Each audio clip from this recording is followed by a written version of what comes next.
My buddy bought this four-wheeler for his daughter and brought it home, and we got some issues with the recoil. And it's not like any recoil I've ever seen where the spring is behind the cover. The spring is actually behind this whole case. So I got to pull this case off. We got to get to the spring behind here and see what's going on with it. So I'm going to pull these off. They look like 10mm bolts. We'll pop this off and see what's going on. Okay, so the recoil's a nightmare.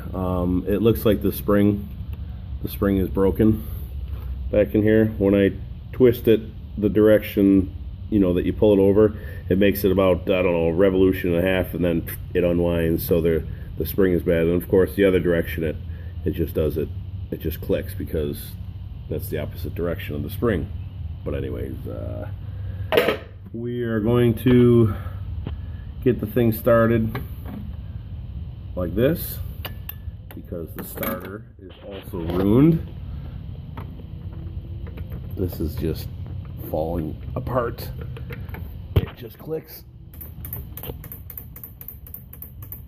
So this was all wet back in here, and I think the starter's ruined now, and that's what's happened with the recoil. It probably got rusty and snapped off the tab.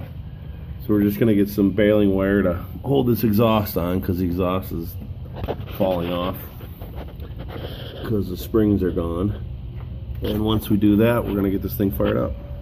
Alright, we didn't have any springs, so we just kind of put this baling wire on here to hold the exhaust on. And now, Pete, if you want to grab, turn the key on, get the switch on. Switch is on. Okay. I got choke for now, we'll see what happens. Big choke off. Give it throttle. Throttle, more throttle. Choke on.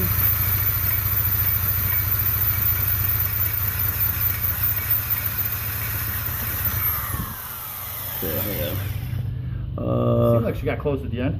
Yeah, you gotta. I think you gotta give it a little bit more throttle once you hear it start to go. Okay, try again. And then once it starts to go, take the choke off.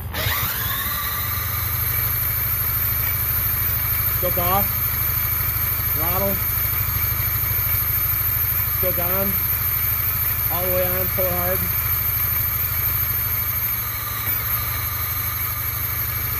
Let go of the gas completely. Little gas. More. Throttle or choke off. All the way off. Hold the gas wide open.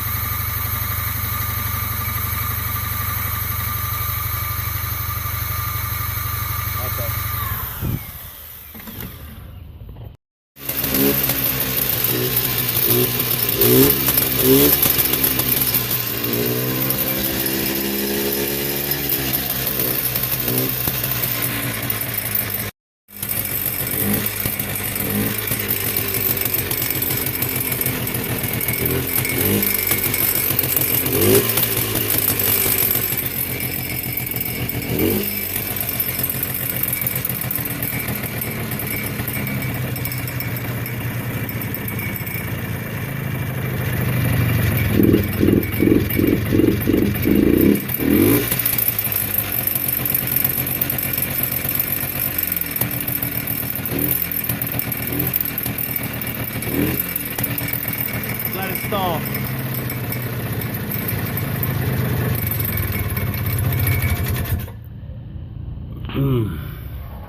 I just feel like it doesn't have enough compression.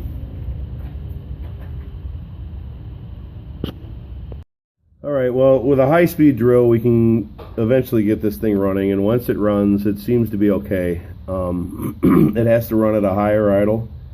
Once it comes down to a low idle, it won't stay running, and the reason why, I think, is because there's no compression.